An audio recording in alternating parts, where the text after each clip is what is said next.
جب بھی چوم لیتا ہوں ان حسین آنکھوں کو، سو چراغ اندھیرے میں جھلملانے لگتے ہیں، جب بھی چوم لیتا ہوں، جب بھی چوم لیتا ہوں ان حسین آنکھوں کو، 100 چراغ اندھیرے میں جھلملانے لگتے ہیں، جب بھی چوم لیتا ہوں ان حسین آنکھوں کو، 100 چراغ اندھیرے میں جھلملانے لگتے ہیں، پھول کیا شگوفے کیا چاند کیا ستارے کیا، سب رقیب قدموں پر سر جھکانے لگتے ہیں، سب رقیب قدموں پر سر جھکانے لگتے ہیں،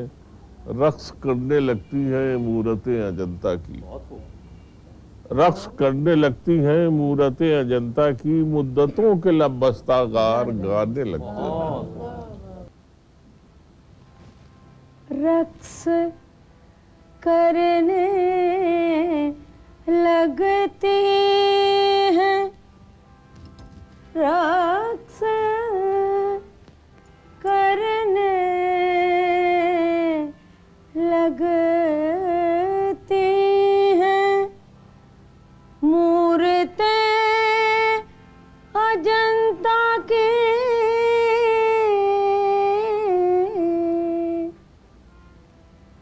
مدتوں کے لب بستہ غار گانے لگتے ہیں، مدتوں کے لب بستہ غار گانے لگتے ہیں، لمحہ بھر کو یہ دنیا ظلم چھوڑ دیتی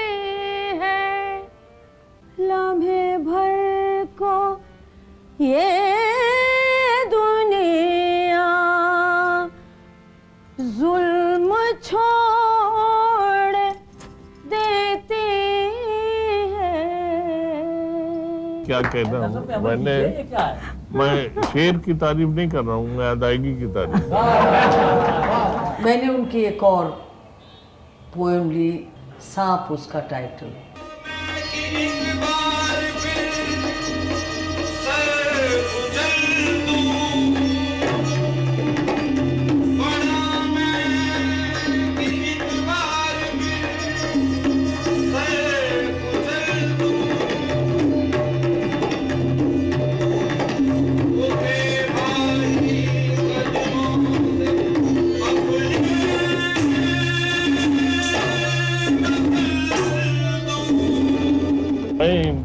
آج دل میں بھر دینا چاہتا ہوں اپنی طرف سے کہ میری یہ نظر صرف ان لوگوں تک تھی جو سنتے تھے اس کو، لیکن انہوں نے اس کو دکھا بھی دیا تو اس کا اثر زیادہ بڑھ گیا ہے، تو میرا مقصد اس میں بہت کامیاب ہوا ان کی مدد سے۔ ہاں، دودھ اس کو پلایا گیا، پڑھے پنڈتوں نے کئی منتر ایسے، یہ کمبخت پھر سے جلایا گیا، شیوالے سے نکلا یہ پھنکارتا، رگے ارض پر ڈنگ سا مارتا، قریب ایک ویران مسجد تھی، مسجد میں وہ جا چھپا، جہاں اس کو پٹرول سے غسل دے کر حسین ایک تعویذ گردن میں ڈالا گیا، اچھل کے وہ گرجا کی دہلیز پر جا گرا، جہاں اس کو سونے کی کیچل پہنائی گئی،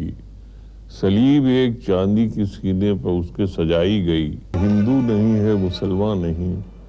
یہ دونوں کو مغز اور خون چاٹتا ہے، بنے جب یہ ہندو مسلمان انسان اسی دن یہ کمبخت مر جائے گا۔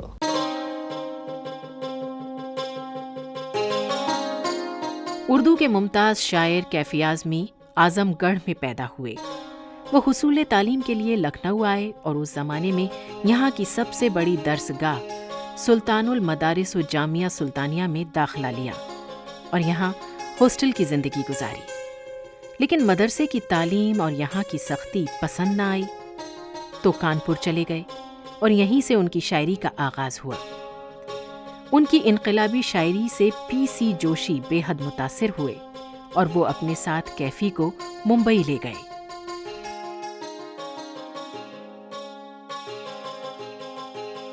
کمیون میں رہنے کے بعد وہ جانکی کٹیر جوہو میں رہنے لگے۔ اپنے ذہن کی کھڑکیوں کو ہمیشہ کھلا رکھا۔ ان کی زندگی میں اس وقت سحر ہوئی جب ان کی شادی شوکت سے ہوئی۔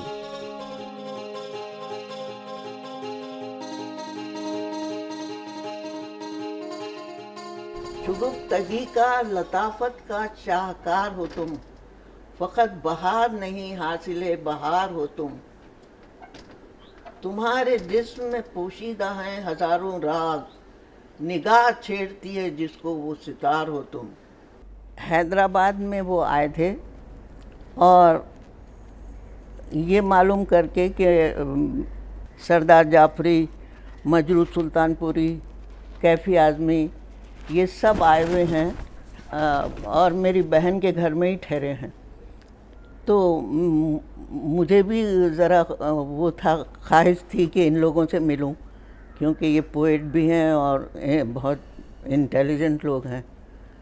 تو میں اورنگ آباد میں تھی جب اپنے ابا کے گھر میں، تو میں گئی اور چھوٹی اپن کے گھر میں یہ لوگ ٹھہرے تھے، تو میں بھی آپ جان کے پاس ٹھہر گئی۔ تو وہاں پر جس رات کو مشاعرہ تھا اور کافی لوگ جمع تھے، تو میں نے بھی بہت خوبصورت کپڑے پہنے تھے، مطلب یہ ہے کہ شلوار سفید، کرتا سفید اور قوس قزح کے رنگ کا دوپٹہ، تو وہ دوپٹہ میں نے خود رنگا تھا، تو بہت اٹریکٹیو اس وقت میں لگ رہی تھی۔ یہ بات میں آپ سے کر رہی ہوں کیونکہ یہ سچائی ہے۔ تو ہاں، اور میری جو دوست تھی وہ اختر بھائی کی بہن تھی، تو ہم دونوں بہت ایک دوسرے کو مات دے رہے تھے۔ تو یہ ہوا کہ کیفی اعظمی مجھے دیکھتے ہوئے وہیں رک گئے اور کافی گفتگو کی مجھ سے۔ تو خیر میں تو ایسے ہی کہ اچھے شاعر ہیں یہ ہیں کر کے، مگر میں نے دیکھا کہ یہ بہت اٹریکٹیو آدمی بھی ہے۔ تو یہ ہوا کہ ہم سیڑھیاں چڑھ رہے تھے تو کیفی جو ہے مجھ سے باتیں کرنے لگے کہ آپ اتنی دور سے آئیں، یہ ہے وہ ہے، کیا کرتی ہیں آپ، یہ وہ۔ تو ہم سیڑھیوں پر بیٹھ گئے اور وہیں یہ گفتگو شروع ہوئی۔ تو میری بہن کو ایک دم ڈر لگا کہ یہ کہیں اس میں انٹرسٹ نہ لے لے، اور میرے ماموزاد بھائی سے میری شادی ہونے والی تھی، تو کہیں عثمان کو نہ دھوکہ ہو جائے۔ تو آپ جان نے زور سے پکار کے بولا کہ کیفی، شوکت کی شادی 3 مہینے بعد ہونے والی ہے، تم بھی ضرور آنا۔ تو کیفی جو ہے دنگ رہ گئے اور کچھ باتیں کرتے کرتے کہنے لگے میں تو کبھی شادی نہیں کروں گا۔ کیفی جو ہے ایک نظم پڑھ کے، وہ کتاب میں لکھ کے، کاپی میں لکھ کے بند کر کے رکھ دی تھی، کیونکہ سب نے بول دیا تھا کہ ان کے ساتھ تو تمہاری شادی نہیں ہو سکتی۔ تو شوکت کے نام، وہ چاند جس کی تمنا تھی میری راتوں کو، تم ہی وہ چاند ہو اس چاند سی جبیں کی قسم، وہ پھول جس کے لیے میں چمن چمن میں گیا، تم ہی وہ پھول ہو رخسار احمری کی قسم، تلاش جس کی میری روح شاعری کو تھی، وہ سحر و نغمہ اسی چشم کیف بار میں ہے، گھلی ہوئی ہے گلستاں کی چاندنی جس میں، وہ غنچگی اسی لب میں اسی اظہار میں ہے، لچکتا کانپتا قامت گھنے گھنے گیسو، مجسمہ ہے تو میرے حسین خوابوں کا۔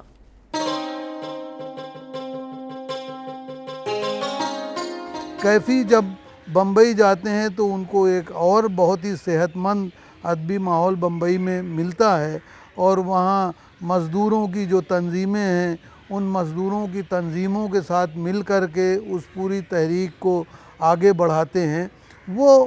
کمیون میں رہتے ہیں وہاں، اور کمیون میں رہ کر کے عام لوگوں کی طرح اپنے آپ کو آئیڈینٹیفائی کرنا، مزدوروں کے ساتھ خود کو آئیڈینٹیفائی کرنا، مزدور بستیوں میں جا کر کے اپنی باتیں کہنا، یہ ایک بڑا کارنامہ ہے۔ اور اس کے تحت جو شاعری کیفی کی سامنے ابھر کر کے آتی ہے، مکان جیسی نظم کہتے ہیں، تعصب کے خلاف جو ہے، کمیونلزم کے خلاف جس طرح سے کیفی نے نظمیں لکھی، یہ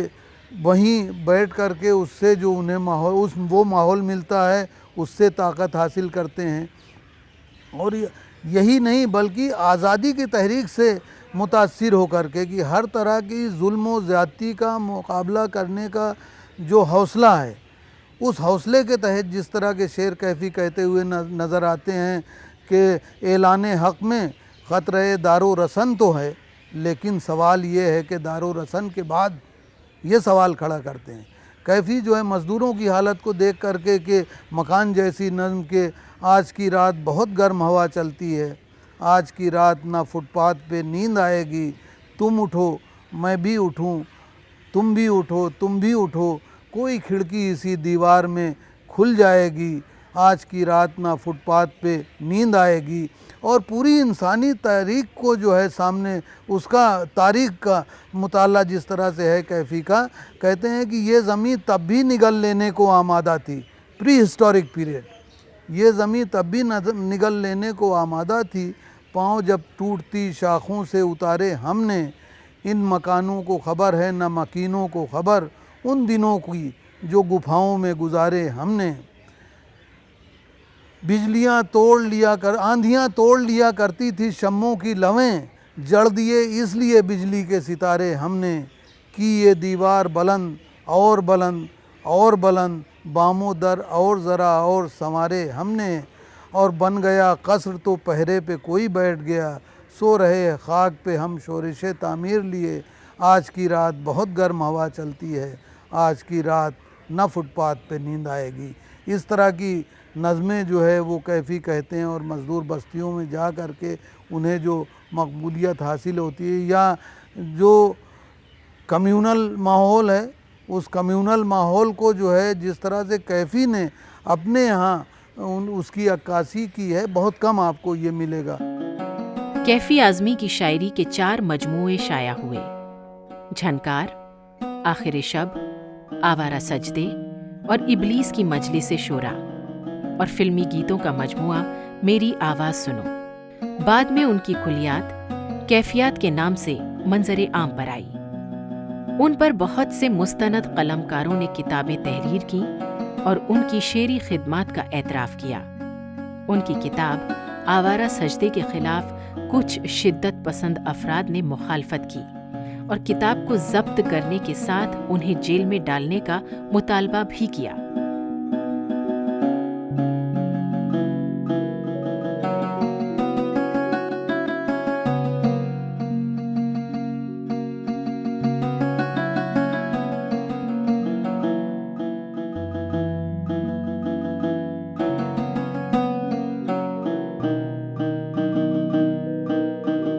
کیفی صاحب کا جو کریٹو پروسیس تھا وہ دنیا سے نرالا تھا۔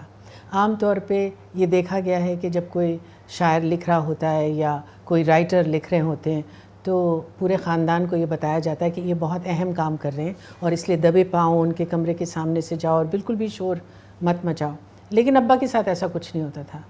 وہ جب لکھ رہے ہوتے تھے تو ہمیشہ ان کی اسٹڈی کا دروازہ کھلا رہتا تھا تاکہ ان کو اس بات کا احساس رہے کہ اور باقی کے کمروں میں کیا چل رہا ہے. زور زور سے ریڈیو بجتا تھا, زور زور سے ہنسنے کی آوازیں آتی تھیں, بہت سارا شور مچتا تھا, اور ان کو اس شور سے ذرا بھی ڈسٹرب نہیں ہوتے تھے. بلکہ مجھے یاد ہے کہ ایک بار مجھے ایسا لگا کہ ان کے کمرے کا ان کی اسٹڈی میں جہاں ان کا ڈیسک رہتا تھا, رائٹنگ ٹیبل, وہ اس طرح سے تھا کہ مجھے ایسا لگا کہ ان کو بہت ڈسٹربنس ہوتی ہوگی. تو میں نے اس کو ذرا پرے کر دیا دروازے سے.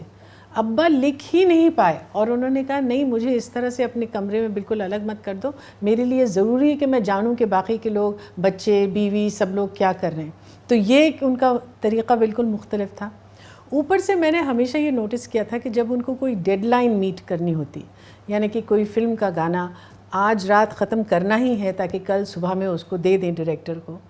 تب ان کو انتہائی غیر ضروری چیزیں یاد آنے لگتی تھیں. مثلاً وہ اپنا کبڈ صاف کرنے لگتے تھے, اپنا ڈیسک صاف کرنے لگتے تھے, اس میں کئی ایسے خط جن کو انہوں نے برسوں سے جواب نہیں دیا تھا, اسی وقت یہ ضروری ہو جاتا تھا کہ وہ بے مقصد خط جو ہیں ان کا جواب وہ دینے لگے. لیکن بعد میں نے یہ ریئلائز کیا کہ بیسکلی ان کا جو کریٹو پروسیس ہے وہ جب یہ باقی کے کام کر رہے ہوتے تھے تو وہ سائملٹینیسلی چلتا رہتا تھا, اور کہیں it was that used to give them the strength to come out with the beautiful poetry that he did. Kaifi صاحب کی بہت ساری نظمیں مجھے بہت اچھی لگتی ہیں.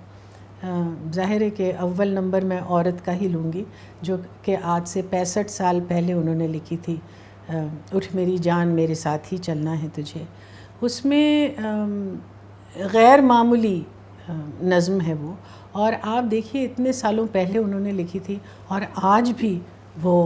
کتنا فٹ بیٹھتی ہے ہمارے انوائرمنٹ میں. مجھے یہ بات ان کی اتنی اچھی لگتی ہے کہ وہ کہتے ہیں کہ تو حقیقت بھی ہے دلچسپ کہانی ہی نہیں, تیری ہستی بھی ہے ایک چیز جوانی ہی نہیں, اپنی تاریخ کا عنوان بدلنا ہے تجھے, اٹھ میری جان میرے ساتھ ہی چلنا ہے تجھے. یا زندگی جہد میں ہے صبر کے قابو میں نہیں, اڑنے کھلنے میں ہے نکھت غم گیسو میں نہیں, جنت ایک اور ہے جو مرد کے پہلو میں نہیں, اس کی آواز روش پر بھی مچلنا ہے تجھے, اٹھ میری جان میرے ساتھ ہی چلنا ہے تجھے. کیفی اپنی مخصوص قسم کی فلمی اور ادبی شاعری کے لیے بہت پسند کیے گئے. کیفی اعظمی کی ازدواجی زندگی ہمیشہ خوشگوار رہی. انہیں زندگی میں ہندوستانی تہذیب اور فلم و ادب کی عظیم ترین شخصیتوں سے بہت پیار ملا, شہرت اور مقبولیت ملی.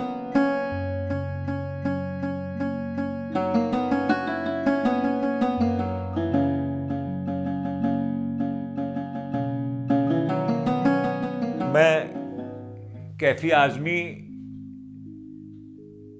کے بارے میں کچھ کہنے سے پہلے یہ چاہوں گا کہ ان کی ایک لکھنؤ پہ بہت مشہور نظم ہے, ازاں میں بہتے تھے آنسو یہاں لہو تو نہیں, یہ کوئی اور جگہ ہوگی لکھنؤ تو نہیں, اور یہاں تو چلتی ہیں چھریاں زبان سے, پہلے یہ میر انیس کی آتش کی گفتگو تو نہیں, یہ ٹپک رہا ہے جو زخموں سے دونوں فرقوں کے بغور, دیکھو یہ اسلام کا لہو تو نہیں بغور, اور تم اس کا رکھ لو کوئی اور نام موضوع سا, کیا ہے خون سے, کیا ہے خون سے جو تم نے وہ